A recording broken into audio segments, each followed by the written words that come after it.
아마존 프리미엄 신상 카탈로그는 아니겠죠? She is a demon god.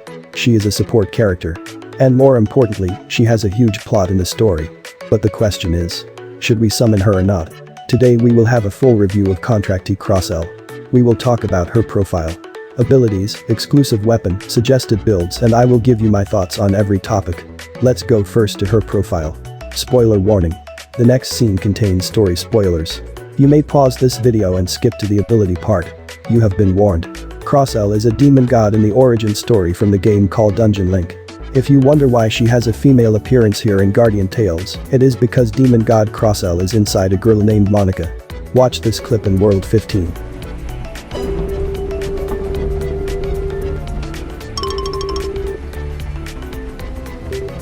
This is Crosselle's hero information. Now let's go straight to her abilities. Crosselle has a party buff of HP plus 40%. On max awakening, she will also have increased damage to tanker hero by plus 12%, weapon skill regen speed plus 4%, plus 5% shield increase on battle start, and skill damage plus 4%. I understand why they give Crosselle an HP party buff. It is because her ability's main focus is generating shields. And shields are generally scaled with your max HP. Her normal attack is called Electric Trigger. It is separated into a normal attack and a character skill. Lightning Buster. Fires a laser spiraling with electricity to inflict damage to enemies. Her normal attacks can pass through walls. You can charge her attack up to 130%. Lightning Shield. Creates a 5% shield for all allies and lasts for 5 seconds. In the arena, a modified stat is applied for this effect. Her shield is a good support skill for hard stages in story mode. It can be very helpful in Colosseum and 3 vs 3 arena. Her shield also can even apply to the summons. Her chain skill is called Code Injection.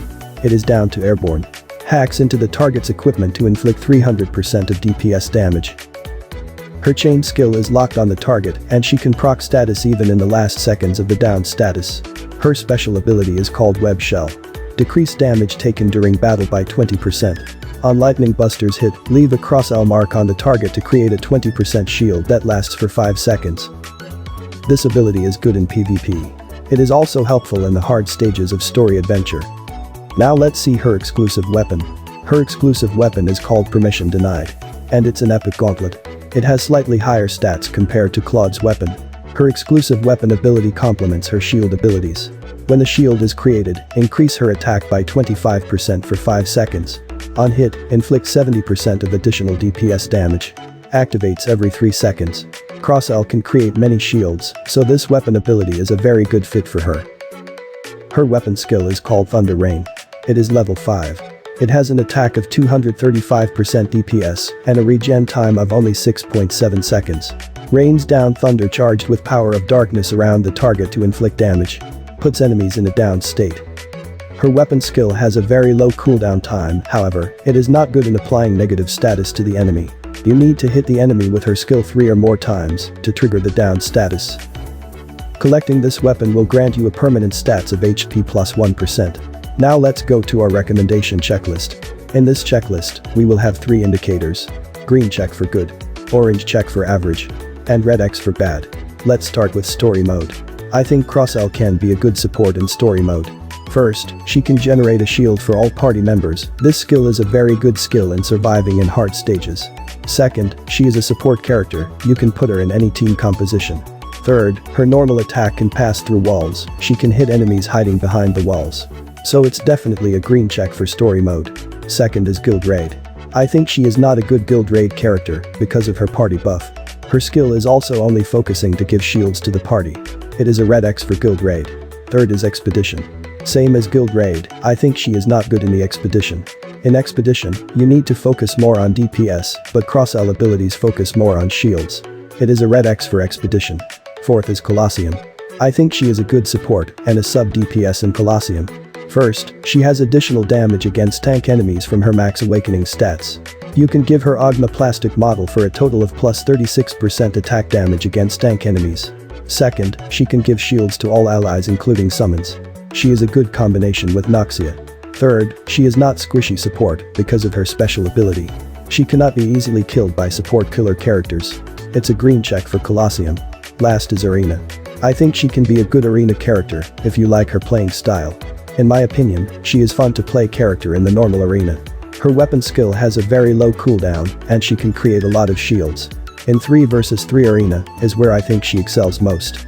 She can give shields to all allies including a summons to protect her team. She can also spam her weapon skill on the ground to stop enemies from charging. So it's also a green check for arena. Contractee Crosselle is a very niche character. She's not good at all content. She is created mainly to support other characters in the battle. If you want a meta character, then I will not recommend summoning her. If you want good support and a shield hero, then try to get her in summon. I personally only summon her because of her looks. I love her character design and the color of her attacks and skills. I hope this checklist will help you to decide if you will summon her or not. Now let's go to the item build guide. Let's start with the adventure build. For her weapon, use her exclusive weapon permission denied for additional DPS. You can also use Pride of Fighter as an alternative. For accessory, you can start with Necklace of Blessings from the Amazon equipment shop. It is only 22,000 gold. It will give you more toughness for survivability. You can upgrade to these high toughness accessories for higher level enemies. For cards, if you are a new player, you can start with these 2 cards in the Amazon equipment shop for only 60,000 gold each. It is 1 attack card and 1 defense card. You can use 2 defense cards to boss enemies. You can also use on enemy kill cards when fighting multiple enemies. For merch, use Uzi photo card set for additional toughness and dark element damage. For relic, use the solemn ringing set for an additional HP party buff. We will skip the guild raid and expedition build because I can't recommend her to be used in these 2 contents. The next build is for Colosseum. For her weapon, use her exclusive weapon permission denied for additional DPS. For accessories, use Sharpshooter for high DPS stats. You can upgrade to Sniper Goggles or Minotaur's Necklace for the endgame build. For cards, use 2 attack cards for the highest DPS output. For merch, use Ogma Plastic Model for melting enemy tanks. You can also use the Statue of Bravery as an alternative. For relic, use the Solemn Ringing set for an additional HP party buff, make sure that has PvP damage stats. Last is the arena build. For her weapon, use her exclusive weapon permission denied for additional DPS. For accessories, use Ring of Fortress for high toughness low budget build. You can upgrade to these accessories for later builds. For cards, use 2 defense cards for additional toughness. You can also use 1 injury negate card if you already have good toughness from accessories. For merch, use the Statue of Bravery if she's the first to fight and Invader Mothership if she's the second or the last to fight. For relic, use any relic that has PvP damage or crit hit multiplier. Now it's time to see her in action.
잠깐만요. 아픈 건 잠깐만요. 잠시 아픈 건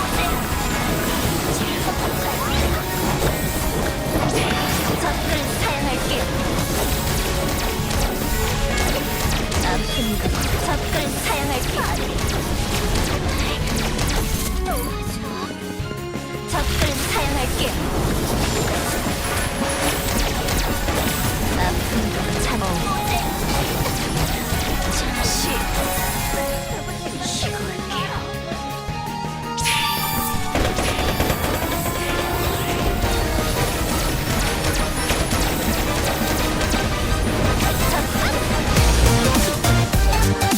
That's it for now, don't forget to subscribe and see you in the next video.